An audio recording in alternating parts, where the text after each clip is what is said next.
Jam me një mikun tim, Claudio Hoxha, përshëndetje. Përshëndetje, bërë. Tani unë të njoh, po për ata që nuk njohin nga ekrani, do të tregosh pak origjinën tënde, do të tregosh pak historinë tënde nga vjet. Okej, atëherë urime një për këtë gjë e bukur të re që kemi nisur. Shumë faleminderit. Suksese. Rastësia vërtet është e bukur edhe unë ndoshta ndjem pak më mirë se janë të cekura deri diku disa gjëra që ne i kemi folur, unë të pak i kam folur. Po më bëhet qefi që u ndeshëm prapë sërish bashkë. Edhe dua ta nis te pjesa e asaj ëndrrës që ka çdo fëmijë. Edhe të gjithë fëmijët nisin nga një ëndër. Si ti, si unë, gjithkush. Unë e kisha te futbolli. Tashmë e dim që të gjithë çunat e nisin një ëndër që ka qenë para pjesa e të bëjë një futbollist i madh. Aty vazhdojnë të gjitha pastaj gjitha i rrugëtimi i madh. Që jo të gjithë bëhen futbollistat më dhenj, por ama marr një drejtim i cili është besoj i duri, ai që unë kam edhe sot. Në shumë fusha të tjera i shpërndar, po brenda botës së sportit. Ti fillove kishe një dëshirë për futbollin apo jo? Po. Sa ndodhi që nuk doli aty ku doje ti dilte? Atëherë, rrugë e gjatë shumë. Një rrugë, domethënë, me shumë vështirësi. E para njerë kur vjen nga provincat në metropolën Tiranë, është Ti vjen nga qyteti i Emalijait. Nga Emalia. Po, në atë kohë unë luaja në ekipin e Emalijait, kemi pasur sukseset tona. Edhe gati për të ardhur në Tiranë të ekipet më elitare. Kaluam një kampionat shumë bukur me Emalijën, dolëm kampion kategorisë 2, mbaj mend para 15 vitesh. Isha 18-19 vjeç, edhe më dukej se kisha kapur qiellin me dorë, ishte një gjë fantastike. Por që e vërteta nuk ishte kjo, e kupton? Unë sapo kisha filluar të kuptoj se si funksionon pjesa e sportit. Erdha në Tiranë, i ndeshur vetëm, nuk se kisha qenë ndonjëherë më parë në Tiranë. Kisha kaluar për qef 2 ditë, po s'mbaja mend asgjë, nuk dija asgjë, erdha me shkollë njëkohësisht me futbollin. Edhe duke u përpjekur te pjesa e të luajtur në ekipe të kategorisë së parë, ishte pothuajse e vështirë sepse rrugët ishin pothuajse të mbyllura. Kur them të mbyllura sepse shikoja që kishte një konkurrencë tej masë të madhe. Jo nga ana e talentit apo vullnetit për të arritur atë që do, por duke qenë i vetëm edhe pa një përkraje, pa një menaxhim, pa një strukturë të plotë. Pjesa e sakrificës së madhe të mamit, ajo që më ka ngelur mua peng edhe që nuk do harrohet kurrë të përmendem në çdo intervistë time, është pjesa kur ajo ka shitur unazën e martesës që unë të merja atë pak lekë që ishin, vetëm për udhëtimin për të shkuar në një qytet tjetër dhe akomodimin për 2 ditë sa të provohesha. Edhe kjo gjë ndodhi pa dijenin time, Nuk ka pa fare. Ishte fantastike fare, sepse e dinte që po të ma thoshte, unë do ikja me një pishmallëk tjetër. Unë kam vajtur atje me sa mbaj mend, se ka shumë vite, kam luajtur, kam mbaruar ndeshjen, mos e gaboj, edhe kam dalë goxha mirë. Do të thënë kisha një energji të tmerrshme, vetëm fakti dhe dëshira që unë shkova atje dhe kam marrë dhe okej që unë do jem në atë ekip. Dhe kur unë këto pastaj i kam marrë, atëherë i kam thënë në telefon që unë kështu rregullova, jam shumë i lumtur e tjera, edhe aty ma ka treguar që jam shumë e lumtur që ndodhi kjo, sepse qëllimi im kjo ishte dhe Zoti është i madh. Gjithë sakrificën time që unë bëra që shita unazën për ty e gjitha këto, ja vleti. Tani dhe unë jam e lumtur. Pra ajo nuk e diskutoj fare pjesën e unazës, kishte vetëm dëshirën që ajo sakrificë që bëri të vlente. Ti si u ndjeve për këtë, kur e morë vesh që kishte shitur unazën e vet? Tani normalisht nuk u ndjeva mirë. Po të tregojmë real, prap e kisha një mendim në kokë që në atë kohë që do vi një ditë që unë do t'ja shpërblej. Realisht. A ka ardhur ajo ditë?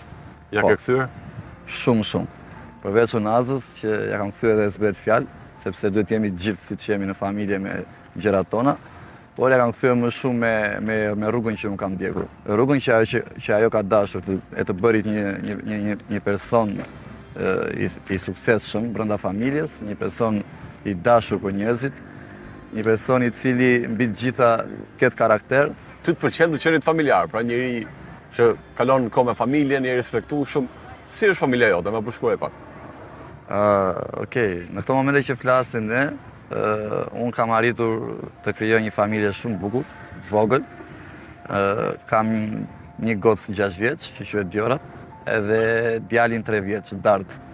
Bashkëshorten time që e kam në krah që nga dita që minjore deri më sot. Edhe të dy bashk arritëm të finalizojmë këtë gjën e bukur, e cila brenda prej 11 vite që flasim sot, ka pasur sakrifica, dështime, suksese, nuk e ke iden se sa shumë, e kupton? Do më tregosh pak gjërat më të bukura dhe gjërat më të vështira që më. Atëherë, gjërat më të bukura kanë qenë pjesa kur unë kam qenë vetëm me bashkëshorten edhe kam pasur pjesën më të vështirë e të arriturit e të paturit një punë, por dhe dy, e kupton, paturit një shtëpi të vogël. Të gjitha këto i ndëroja vite më parë dhe kisha bërë një plan me veten time që brenda një 5 vjeçari ne duhet t'i arrim këto. Dhe ai jeti krau im, t'ja dalim, e kupton, kanë qenë disa qëllime që ne kemi pasur gjërat të përbashkëta. Edhe kjo ka qenë një gjë e bukur sepse brenda ne nuk kemi dështuar te kjo pjesë. Ja kemi dalë. Rrugës pastaj gjëja më e bukur akoma dhe që unë ndërroja ishte të isha babai një gocë. Duke qenë se maman e kam pik dobët, i tashu një bashkëshorte të mrekullueshme dhe do doja edhe një gocë, të bëja këtë kombinimin e bukur, e të qenit një djalë shembull, një bashkëshort i mirë edhe një baba i denj. Dhe ja doli ta kishe një vajzë. Dhe sot që flasim, unë shpresoj që t'ja kem dalë. Nuk e di, për këtë duhet pyetur persona të tjerë, nesër bashkëshortja apo goca dhe mamaja, por që besoj se jam në rrugën e dur fal shumë sakrificave rrugës, e pjesa e fëmijëve. Ti më përmendë që ka patur edhe gjëra të vështira në rrugtim. Cila ka qenë gjë më e vështira në rrugtimin tënd? Gjëja më e vështirë është po flasim që u kam marrë në Tiranë, vështirësia më e madhe është për të shkolluar vëlla. Po të them që ndoshta s'është asnjë gjë, po unë për të marrë një shkollë të lartë, ç'është e vërteta, e kam pasur shumë të vështirë. Sepse jam mendur edhe momente të caktuara pa strehim, Nuk është se ishte në një gjë wow, se ka dhe të tjerë njerëz, por në atë kohë unë jam mendur të përballem duke fjetur tek stolat e universitetit të sporteve. Ke fjetur aty? Asnjë nuk e di. Të gjithë thoshin që ti duhet kthehesh prindrit hajde sepse ka qenë problem, okej, i madh për mua, por shumë i vogël në atë kohë që unë s'paguaja dot tarifën e shkollës, që ka qenë një jo shumë e madhe, edhe po humbisa provimet, e kupton? Edhe ndërkohë që humbisa provimet, në ana tjetër dështoja edhe te pjesa që zgjidhja dot strehim, sepse prap pagesa këtej, pagesa ande, ndërkohë unë nuk punoja më shumë me sportin, po me sportin dihet që pagesat ishin. Pra ti ke kaluar dhe net duke fjetur aty. Dhe unë kam fjetur 2 net, ndoshta sot po e them për të parë. Kam fjetur 2 net tek edhe gjithë ditën kërkoja të gjeja mundësi për të gjetur lekët që të pagoja dhe mos ikja në Tirana sepse kisha të ndarë mendje. Edhe kam fjetur 2 net e stolat pa i thënë askujt. Asnjë nga ato që unë sot jetoj nuk e din që unë këtë gjë e kam bërë, por e kam bërë vërtet edhe vlejti besoj. Një nga sfidat më të mëdha që ke patur në jetë ka qenë edhe me djalin tënd, me Dardin apo jo? Unë kisha atë ëndrrën ustërtar që se realizova vetë ta shikoja tek Dard. Pra mezi po prisja që kur mora lajmin që ishte çun, mezi po prisja që gjithë gjën time që e mbartja për brenda që nuk ndodhi të qenit një futbollist i madh. Flasim ëndra e paturit kapurit kombëtare, më kupton.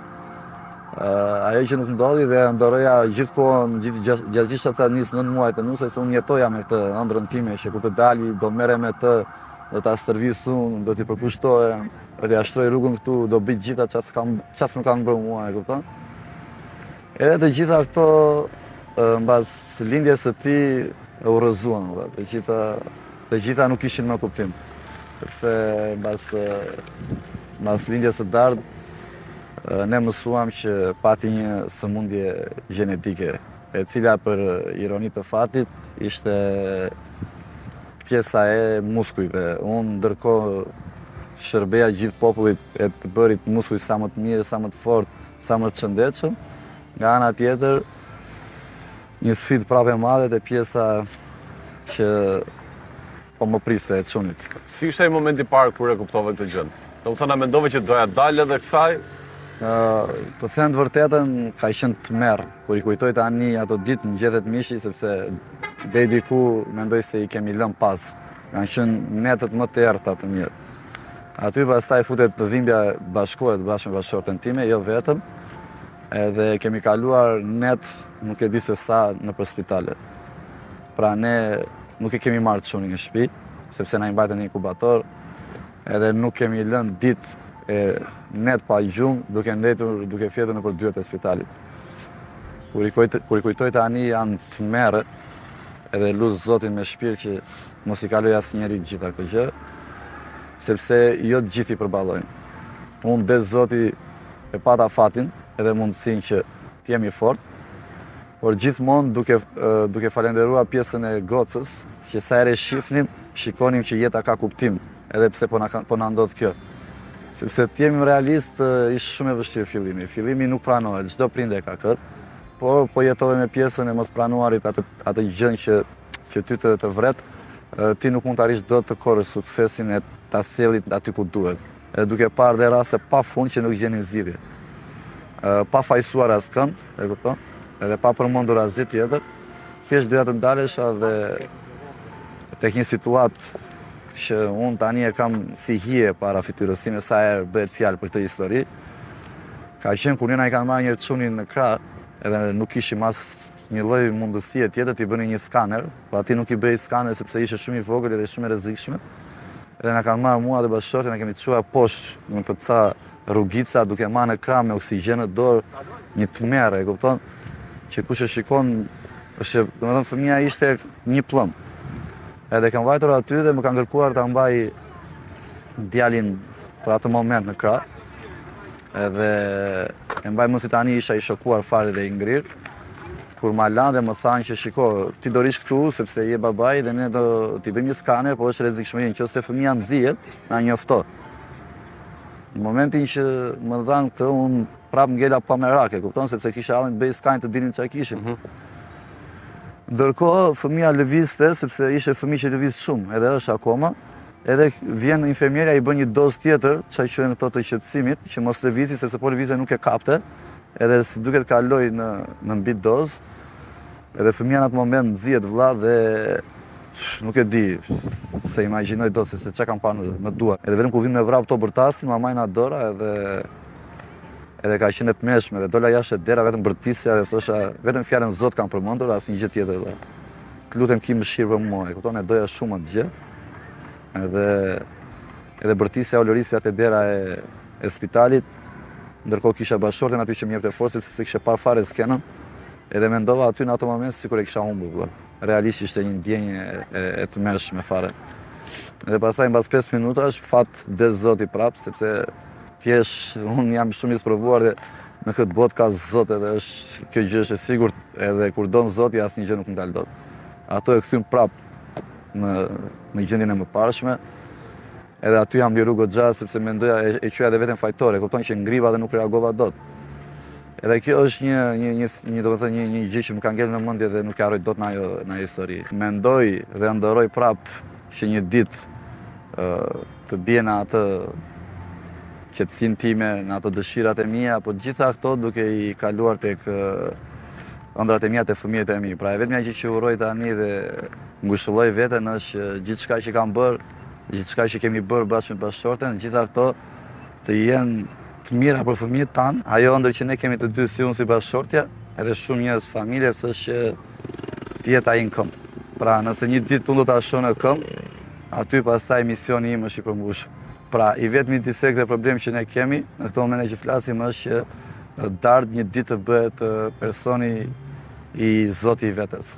Pra, këtë ndërojmë dhe besoj mendimin e Zotit që do t'ja dalim, sepse kemi kaluar furtunat mëdha, nuk kemi ndalur dhe sot, prap, mendimin e Zotit jemi në rrugën e dur, dardhësh më mirë, fal bashkëshortes time që është 24 orë me të dhe fal meje edhe gjithë njerëzve që s'na kanë lënë asnjëherë vetëm, gjithë njerëz. Nuk po flasen për familjarët, po ku kemi pas nevojë edhe ndihmë të madhe, kanë qenë gjithë njerëzit aty.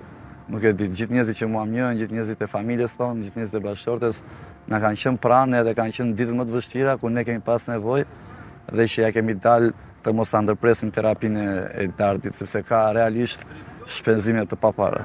Ajo që unë dua të them gjithëve që kalojnë të njëjtën situatë apo që mund të ndeshen nesër, është mos dorëzimi.